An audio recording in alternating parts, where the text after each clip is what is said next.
Hey dudes, welcome to Splat from the Past, the only 80s themed horror sci-fi show where things can get totally radical. Now today, I will be sending in the Gimp, and of course I'm talking about Steve Hibbert, who played the Gimp in Pulp Fiction. I'm having him on the show today to talk about his role in that movie, how he got to play that character. He was a member of the Groundlings, and he was married to Julia Sweeney. So I'm going to talk to him about all that. He was also on an episode of Newhart. He was in Austin Powers' The Spy Who Shagged Me and The Cat in the Hat. And he also wrote for cartoons. And that's a very interesting career, I think. And I can't wait. It's going to be so awesome. I'm fighting a cold right now, and of course we have that coronavirus going on, which I don't have the coronavirus, thank God, but I am fighting a cold from over the weekend, but I am all right, and I hope all you remember to wash your hands so that you don't get no diseases. So here is my interview with Steve Hibbert.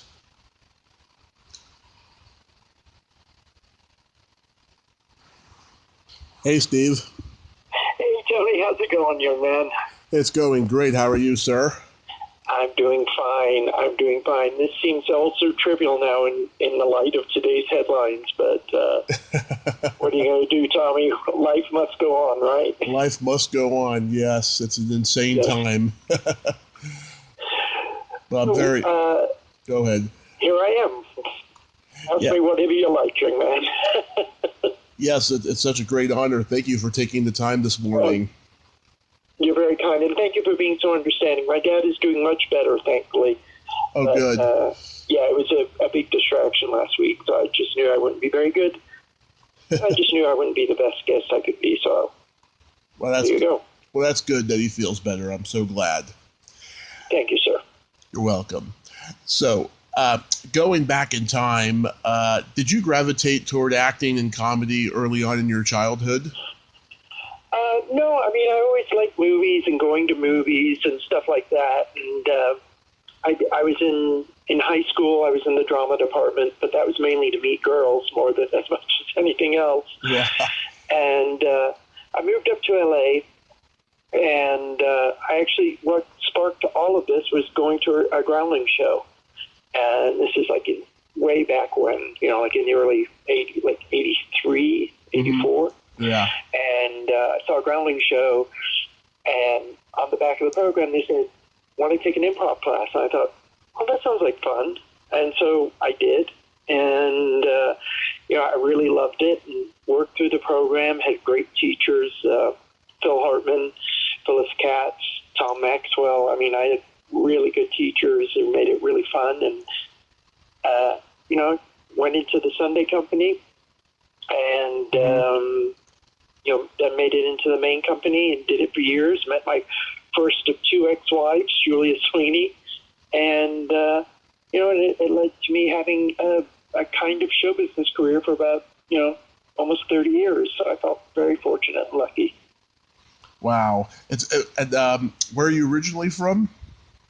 Well, originally I'm from England, and my family immigrated to the United States, to L.A., Orange County specifically, when I was 6.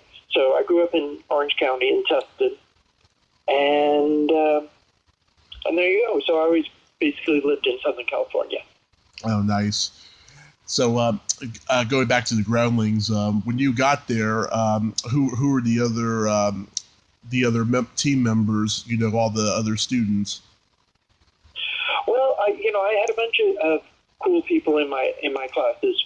First of all, Julia, and I'm just trying to think. In the Kathy Griffin, Karen Mariyama, Bill Lamar, Will Ferrell. And as Lynn Stewart. Yep. And when I first got into the company, of course, it was Phil Hartman and Tim Stack and all kinds of great people. Tess McNeil. Yep. So all kinds of cool people. So I was really fortunate to just Edie McClurg, John Paragon. Yep. I mean, all these names, John Lovitz, all these names keep flooding back to me now as we're talking about it. And so when I started there in the 80s, it was ridiculous with great and talented people, many of whom I'm forgetting at the moment, but I'll remember in the shower tomorrow morning and go, oh, and I should have said. But it really was. There were so many great people. Bill Steinkellner, all kinds of really cool, funny people. And he was a little before my time, but of course Paul Rubens. Oh yeah. And yeah, so it was a great time to be at the Groundlings. Melrose was totally hip and happening there in the 80s, so it was a great time. And it segued into the early 90s, and then after I became an alum, I directed the Sunday show and the main company a bunch of times and taught classes. And, I was lucky enough to teach, all kinds of amazing people there, like Melissa McCarthy and Kirsten Wig and Maya Rudolph. And, so the beat goes on with the Groundlings. Yeah. Was Mindy Sterling there? Oh, of course, Mindy Sterling, yeah, and Hillary Stern, and I think I mentioned Phyllis Katz. So, yeah, Mindy was terrific. And Mindy and I, I worked with Mike Myers on all the Austin Powers and Shrek movies as a joke writer and a punch-up writer on the scripts. Mm-hmm. And, of course, Mindy was so brilliant in those Austin Powers movies as Frau Farbissna. Yeah, exactly. Yeah. And, so that was cool. And in fact, in the Austin Powers movies, there's a number of Groundlings in the Mindy most prominently, but Mike McDonald had a part in it. I had a role in it. So, yeah, we managed to cobble together our time in that little 99-seat theater and branch out to doing all kinds of other things on movie screens. And you knew Cynthia Zaghetti? Oh, yes, of course. Rest in peace. Cynthia was wonderful. I never was fortunate enough to have her as a teacher, but I knew Cynthia, and she was an amazing teacher. And just, I always wish I had her, but in, the 3 levels I had back in the day, it was 3 levels. She coincidentally just wasn't one of my teachers, but she was great, and everyone who had her loved her because she just forced you to be honest and forced you to be in the moment and listen and eye contact and all of those bedrock concepts that are so important to improv. And she was terrific, and I'm very much missed. Yeah, I'm friends with Terry Bolo and her aunt Gloria Vassi, and they just tell me. Oh yeah, of course they were the crew. Yeah, they were all very close. Yeah, they just tell me just how hilarious she was, but also she was very tough too. Oh yeah, and I probably could have used that, a little bit of that Zaghetti discipline, but yeah, she was notorious for, just being brutally honest and then being brutally supportive at the same time. She was able to balance that and help people. What all teachers should do, get better at what they're trying to do. Yeah.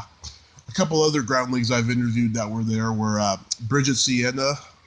Mm-hmm. I knew Bridget. Bridget and I were, I think, in the Sunday company together, I want to say. And Wendy Goldman. Sure. Wendy was a wonderful Groundling, and she and Judy Toll were writing partners of the Groundlings and did lots of great. Another person who we lost too soon, Judy. Yep. The two of them did some amazing sketches together, and I was fortunate to be cast in a number of them, and they were a ball to work with them. Yeah, Wendy's a lovely person. And, of course, they wrote Casual Sex. Indeed, they did. It was a great little play there at the Groundlings, and then it became a movie, and, yeah. So there you go. It was just such a, and still is, obviously, because lots of amazing people are still coming out of it and going to SNL and going on to have, all kinds of writing and directing and acting careers. It's just a great place. It felt like a clubhouse. I always felt like going there, I was going to my favorite class in school. It just felt like the place you wanted to be, and, just bouncing ideas around and working on stuff. You constantly had to keep generating, and and it was a ball. I'm just so grateful for it. And without it, I know I wouldn't have had a career in the entertainment industry. I just know that for a fact, because the connections I made there from, my wife Julia and I, we were writing partners and went on to SNL. To, just friends who knew me from there and, have me audition, or people who saw me in the show, and like my writing or what have you. All of that just built and led to other jobs. Yeah. What kind of characters did you do there? I wasn't big on character work. I did a thing called The Sensitive Guys, which was about overly sensitive kids, and I did a number of. I like playing the straight man. That was always my favorite role. So I used to like playing the straight guy, and I was pretty good at it. I'm not proving it at the moment, but I have a pretty good sense of timing, and that's essential for that sort of stuff. So I love doing that, and I love just where I did characters. I never really repeated them, but where I go a little nuts and do wacky stuff was in improv, because it's one of the ways you add information in an improv is making strong character choices. So that's where I did most of my character work, was in the improv. In the sketches themselves, I was more interested in the writing process and, being the straight person to, Julia's Pat character, for example, or others. And so that's where my focus was. Yeah. You got to be on an episode of Newhart. Yes, I did. Yeah. with my very good friend Jay Kogan. Yes, who later wrote for The Simpsons. The Simpsons writer. Yeah. And who named one of the characters after yours truly, the Doctor, Dr. Hibbert. Yay. Yeah. Claim to fame. One of the few perks of being a writer is if you create a character, you get to name them whatever you want. So he and Wally Wolodarski, his writing partner, were kind enough to name the Doctor after yours truly and my ex-wife, Julia Sweeney, so it was Dr. Julius Hibbert. You probably thought to yourself, why did he name me after Bill Cosby? Yeah, exactly. No relation at all. But that's a cool little bit of trivia that my family and my kids really appreciate, because The Simpsons is an institution at this point. But in that second or third season, when that character was created, it was just like, oh, that's funny, I'm going to have a character named after me in this cartoon. And then 25 years later, it's the longest running show in TV history. So that's a cool thing. Oh, that's so awesome. What do you remember from doing that episode? What's that, my friend? What is it that you remember from doing that episode of Newhart? Oh, Newhart, it was the very first time I was on TV. So that was cool.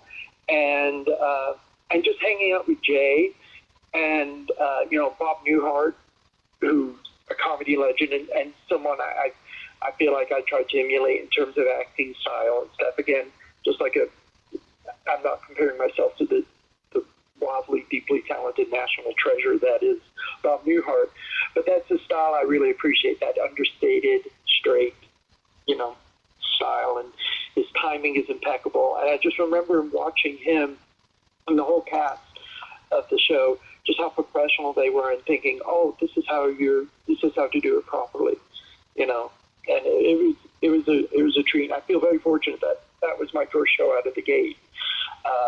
I didn't do a lot of acting, but I was fortunate in the things I did act in, being around really great people, and that started right with that. And actually, Jay's dad, Arnie Kogan, was a longtime comedy writer who worked on Bob Newhart. So he got Jay and I in for the audition.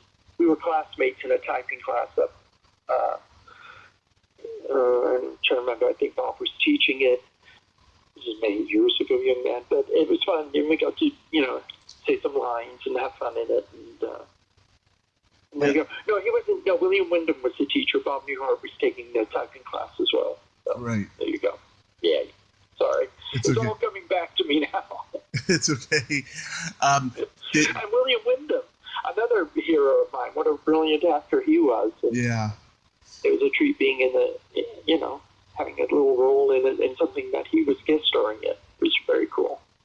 Yeah, and you also had David Steinberg directing. Yes, he was, and he's an amazing comedy director, and was always the coolest guy. I remember as a kid seeing David Steinberg on the Tonight Show. Mm-hmm. So I think he must have been one of Johnny's favorite guests. Because he always had something interesting to say, and he was always funny. So it's kind of like, oh, look how cool these people are. They get to hang out, just be funny together. And, and then it began to occur to me over the years, like, oh, you can make a living, and the main task is just try to be as funny as you can be. That's the job description. Okay, that sounds pretty good. And I think that's, kind of what led me to go explore and find the Groundlings. And like I said, after seeing that one show, saying, oh, I want to take classes here.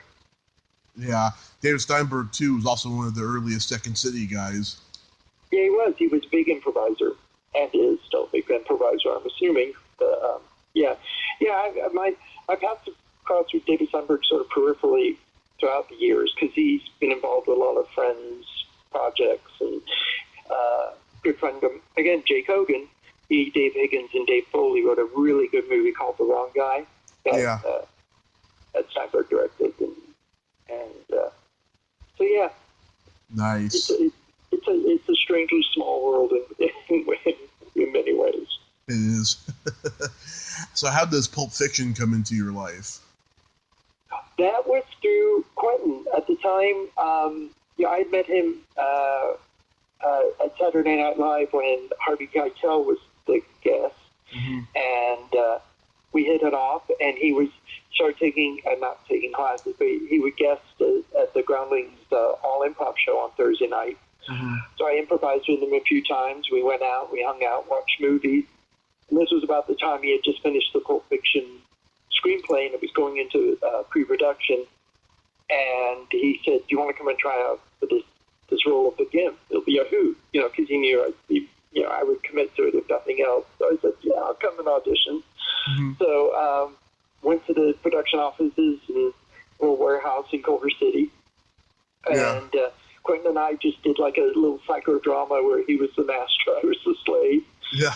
And we did that for the casting director and the producer, Lawrence Bender. And by the time I got home that afternoon, there was a voicemail saying, Hibbert, you got the part. So it was like, cool. Everyone kind of knew this was going to be a really great film because there were all these amazing people, obviously, were already involved in it. And the script was amazing. And, and it was just a blast going in there. It was a 3-day shoot and, total freak show where everyone just committed to it. And it was a blast. It was a really fun thing to do. And again, it's cool that I can say, I had a very small part in one of those movies that's like one of the important movies. Like every decade has a big movie like The Godfather in the 70s and, whatever in the 80s. I think it's fair to say that in the 90s, Pulp Fiction could have been more, like Raging Bull in the 80s. That's a good example. I think you could say, well, Pulp Fiction sort of like that movie for the 90s. And so I feel very grateful to have been a part of it. Yeah, I mean, so you knew already, like, what the character was going to entail? Oh, yeah. I knew it would be a total freak show, and I was really relieved that I was going to be covered up head to toe in that weirdo, black leather outfit, because I know for a fact I was beat red underneath, because, I was acting like a big freak, so I'm not that good of an actor. I wouldn't have been able to hide how embarrassed I was. So it was a good thing I was covered all up, because I just felt completely free to just be a total weirdo and a bit of a scary weirdo. And it was cool. It was a really great thing, and everyone was, it was a tiny little set, and very hot set. So I was, covered head to toe in this sort of leather gear, and everyone was really sympathetic to that and saying, let's get this done. And Bruce Willis was cool, and Ming Rames and Dwayne Whitaker. Yeah. was terrific, and Peter. And it was just fun hanging out with those guys. And subsequently, for years I never did anything with the Gimp thing, but I started getting invitations to be part of these fan fests, signing autographs and things. So I've done a handful of those, and they've all been a blast. And I usually do them a lot, either with and/or Phil Lamar and Dwayne Whitaker, and it's been fun to do it with those guys because it's just a blast, and it's meeting people who really love movies, and those are my people.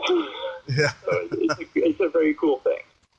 Yeah, it's a very dark, strange scene. I mean, yeah. Do you remember? Yeah. Do you remember if there was a lot of controversy surrounding it when it came out? Yeah, I suppose there was a good deal. I think famously, Siskel and Ebert thought it was kind of gratuitously violent, and I remember that happening. And I remember, actually, on a personal note, the opening weekend, I've told this story before, but it's just so weird. The opening weekend, I was actually down visiting my parents. And then when I got home that Sunday, this is in the old days when we had answering machines, there was like 40 messages on my answering machine, and I was, ooh, what's this? And checking them, they were almost all of them, aside from 2 or 3, were strangers suggesting we meet because they had really enjoyed my performance in Pulp Fiction. Needless to say, I quickly became unlisted. But the scary thing is, again, this is in the old days, long before Google or even Ask Jeeves. So you would have had to have waited in the movie theater for the end credits to roll, see who played the Gimp, Steve Hibbert, and then go find a payphone, call information, ask for Stephen Hibbert's number, and then call me up. So the whole thing was just way too creepy. So, needless to say, I became unlisted after that. Oh, man. And how long did it take to film that scene? It was a 3-day shoot. 3-day shoot. And, as I recall, and Quentin's amazing. He's a wonderful director. Whenever he gives actors notes, he doesn't kind of yell at them from behind, the video village looking up monitors. He'll come onto the set and sort of quietly take them aside and just, essentially whisper in their ears the things he'd like them to work on or think about or try, and then walk off the set. And he as an actor himself, I think he likes to do that little personal connection. So that was really cool to see because, most directors, no matter how good they are, they'll just say, oh, and, speed it up a little bit, get out the door faster, and, you're kind of, oh, yeah. Okay. But to have someone come up and just sort of quietly say, hey, I need you to move a little faster and get out, I think it'll make the scene work a bit better. It's so much preferable to, it's not like you're being scolded when you're giving notes, but you feel a little like, oh, fuck, did I really fuck that up? Oh, sorry. No, you can swear all you want, Steve. So I think that was a cool thing to witness as well, that, whether it was Bruce Willis or me, it was always kind of put an arm around you and sort of say, quietly what you wanted, what you wanted in the scene, and then walk off the set, and we'd go try it again, see if we got closer to what he wanted. Yeah. Did he let you keep the mask? No, it was the whole outfit was, believe it or not, a rental from a sex shop in West Hollywood called the Pleasure Chest. So here's the creepy thing that'll make you want to take a shower. People presumably wore that costume before me, and in the subsequent years since, they rented that costume out. So, you might be able to go to the Pleasure Chest in West Hollywood and rent the Gimp costume for your own entertainment purposes, if you will. Oh, man. Yeah. That's hilarious. So, yeah. But it was cool to be a part of, and, another fond memory of it is going to see the cast and crew screening on the Disney lot, of all places, before the film opened, and just how excited everyone was, because it's just, you could tell from it's one of those movies, you can tell from the first frame, oh, this is going to be a great film. Yeah. There's that handful of movies where you just feel right from the get-go, it's like, oh, this is going to be one of those. And so it was a really exciting night. And it was just, I feel very grateful to, it's an invisible role, so I could be absolutely lying that I've liked the game, but I'm not. But it's cool that, I'm a part of that, what I think is, always going to be thought of as one of the best films of, the last 50 years easily. Yeah, is there a reason why he was called the Gimp? Not that I know of. I never explored that. I think it was just a name that Quentin liked, and in the movie they come and get me out of that little adjacent room, and I'm apparently living in a little box most of the time. Yeah. Maybe I'm a little gimpy getting squashed up, and I was actually in that box in real time for about 4 minutes because we, in the master tapes he just ran this whole scene, and so I was locked up in there until Dwayne came in and pulled me out of the box. So it was I'm a pretty big guy. I'm about 6'2", so I was pretty squashed up in that thing. I'm 6'3". Yeah. So you can imagine. I'm skinny-ish, but so that helps a little bit. But I guess, but yeah, it was not the most comfortable set I've ever been on. But I wrote on Boy Meets World for several seasons. It was a very different set. Yeah. But it made you something, at least. Indeed. And my kids, who are now well into their teens, get a huge kick out of the fact that I played the Gimp in that movie, because even for them, who were born years after the movie was even made, are aware of it and think, oh, it's so funny. And,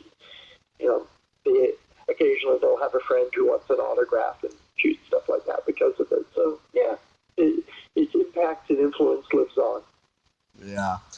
You've also worked in a couple of Mike Myers movies, The Spy Who Shagged Me and The Cat in the Hat. Are you good friends with him?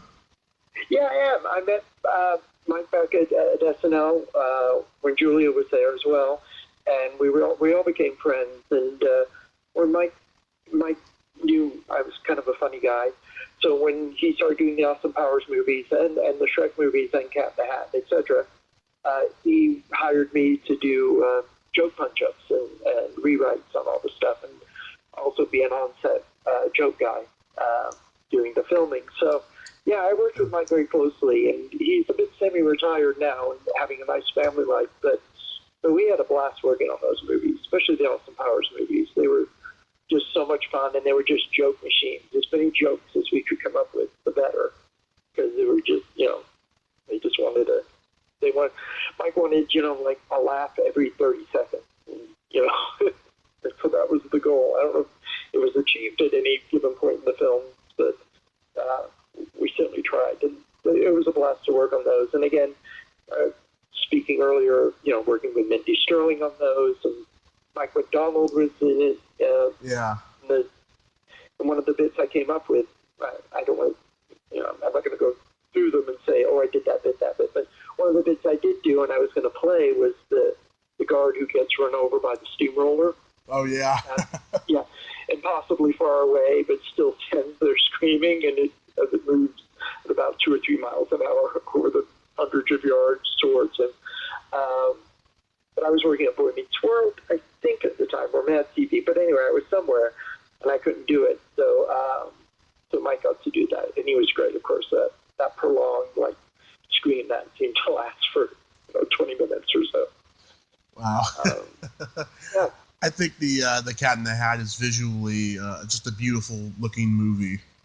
Yeah, it is. It is, and all of that stuff was practical. A lot of that stuff now would be done as green screen. Yeah. And there was a temptation to do a lot of it as green screen, but it's all that whole little village and all of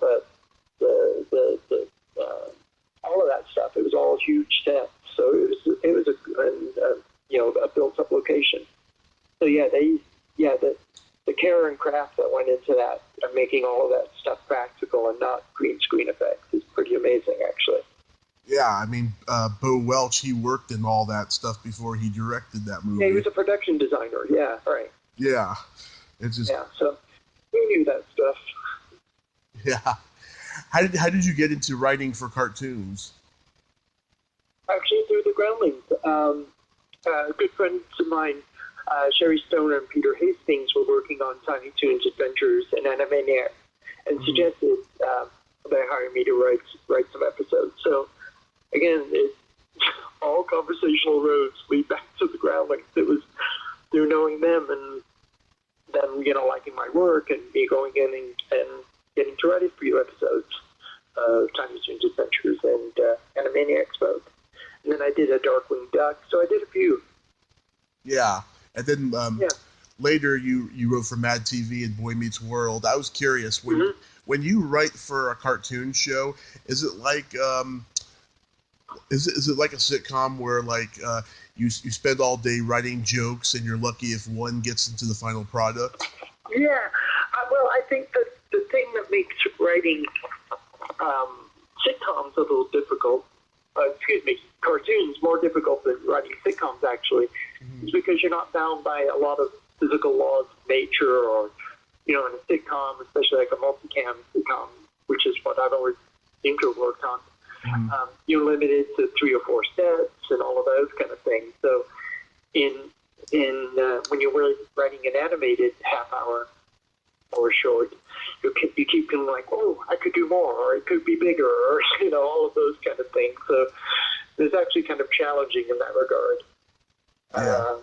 of realizing, oh, I could have you know literally thousands of people chasing Slappy Squirrel if I wanted to. It's just can they animate it? And they usually could. So it's really fun in that regard, but also really like be more imaginative. You co-wrote the It's Pat movie with Julia. With Julia. Yeah, and our Yeah, friend Jim Emerson also helped out on that. yeah. I talked to Beverly Leach, who played Mrs. Riley in the movie, and it was the only credit of hers that she did not want to talk about. Okay. Yeah. Well, what went wrong with this movie? We probably rushed it. It was our first movie. So, Hmm. you know, no one tries to make a bad movie, but sometimes it doesn't work out. And I think, the director, Adam Bernstein, went on to have a great career as an episodic television director.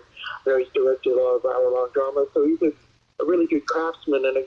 But we didn't have the same sensibility, so there was a lot of back and forth. So it just didn't work out. Yeah, I like the movie. I think it has some really funny stuff in it.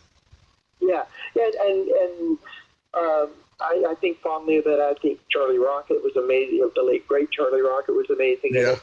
A very good close friend of mine, Dave Foley, from Kids in the Hall, played love interest Chris, and so I got to meet Dave, and we've been friends ever since. So a lot of wonderful stuff came out of it. But yeah, and there were, like you said, there were some really funny jokes, and it was a rush job. And had we had another 6 months to prepare for it and work on the script more, I think it would have turned out better. Yeah. Didn't 20th Century Fox make it, but then sell it to Touchstone? Yeah, exactly. It was developed at 20th Century Fox, and then we moved over to Disney Touchstone. Um, Weirdly enough, because what's his name? He was the head of Disney for years, famously. Michael Eisner. Michael Eisner. Yeah, Yeah. loved the character and really wanted to do the movie. So, and then he sort of disappeared. But initially, that's why we went from Fox to Disney, because he really wanted to make it. So there you go. Wow. Yeah, and I heard Julia was so devastated she didn't want to play Pat again. Yeah, she sort of felt like it had had its run, and um, yeah. So I don't know if she did or didn't, but I'm pretty sure she did not. Yeah, after that. I heard she made an appearance, like, I don't know, 5 years ago or so as Pat at some benefit or something like that, but that's the Okay. only time. Yeah, yeah, Yeah. yeah. So it's just one of those things. Like I said, I don't think anyone sets out to make a bad movie, but sometimes just all of the elements don't come together. I think in creating anything, there's an alchemy of people and the project and everything involved, and sometimes it all comes together beautifully, like in Pulp Fiction or whatever your favorite movie might be, and then sometimes it just doesn't come together, like in its pat or whatever your least favorite movie might be. So, I think, that's what happened there. Yeah. So what are you doing these days? Well, these days I'm kind of semi-retired. My second of two ex-wives moved to Denver about 4 years ago, and with my kids, and she got a job here, and I was back and forth, and that just became untenable. So I relocated to Denver almost exactly 2 years ago. 2 years ago this May, and I'm teaching, although not at the moment with the health crisis, but I've been teaching improv classes at this great little theater downtown called the Bovine Metropolis Theater. I keep writing. I'm working part-time at Trader Joe's in Littleton, Colorado, which I love, and collecting my Writers Guild of America pension, which I'm incredibly grateful for, and that supports my kids. But, yeah, I have a new life here in Denver, essentially, I guess, and still in touch with friends back in L.A., and still miss the Pacific Ocean, but I'm grateful to be here near my kids again after being by city for too many years, and I have a lovely girlfriend named Doreen, and just enjoying being near my kids again, and teaching classes whenever we can go public again. Hopefully, this crisis will pass in the next month or two, and that's what my life is like now, just like everyone else's. Wow, that's wonderful. Working at Trader Joe's too. I love that place. Oh, it's the best. It's the best, and it's a great little part-time job, and the people are lovely. And years and years ago, I worked in a bookshop and a record shop both, but I had very little retail experience, and I realized, my pension is going to cover my kids, but I'll need 3 square meals a day. So I just walked up and down the street and applied at stores, and Trader Joe's was the first one to call me back, and I think it was within 2 weeks of moving here, I started, my first day there, and it's just a lovely company to work for, and we'll be staying open during the crisis because people need their, dark chocolate peanut butter cups to help them in their new lives of self-isolation for the next few weeks. Oh, God, that's so awesome. I'm so happy for you, Steve. Oh, thank you, brother. Yeah, it's great, and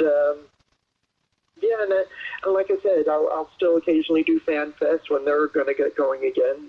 I know one that I've done before just canceled, Cinema Wasteland. So, those will presumably start up again when things return back to some sort of normalcy, and I'll get through this stuff.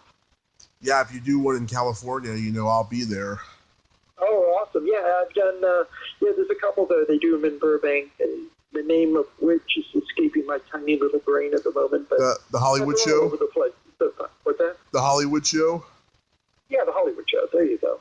So I've done that before, so I'll probably end up doing that one again. And, those are fun to do. And like I said, I'm teaching improv and sketch writing classes at the Bovine Theater here in Denver, currently on hold, but hopefully by the summer we'll start that up again. And, there's always something to do. And I'm grateful I'm around to do it. Yeah, if everything turns around by May, I'll be going to my first Hollywood show, and I'm pretty excited. Oh, okay, cool. Well, I'm not booked to do this one, but maybe next year I'll do it again. Yeah, that would be awesome. Well, I'm hoping by May that things should be up and running again, and you will be able to go. I hope so. I think we will. I think we're going to make it. I think we will too, young man. Well, Steve, thank you so much for coming on the podcast today, and I hope... Well, thank you for having me. It was a pleasure, and I appreciate you asking, and all my best to you and yours, young man. Yes, and I hope you have a great day. God bless you. Yeah, God bless you too. Thanks, brother. Have a great day. You too. Bye-bye. All right. Bye-bye. Well, there you have it. Steve Hibbert. Ain't he a cool dude? Wow, that is just so awesome that he gets to follow his dream and work at Trader Joe's too to support his kids. That is so awesome. That's, to me, a good dad. And he's a very nice guy. If you like this video, everyone, please subscribe to my YouTube channel, add me as a friend on Facebook, join my Tommy Kovac comedian page on Facebook, follow me on Twitter and Instagram, and all that fun stuff. Well, that's all the time we have this week on Splat from the Past. Until next time, this is Tommy Throwback Kovac saying, there's no shame in living in the past, because the present sucks. Later, dudes.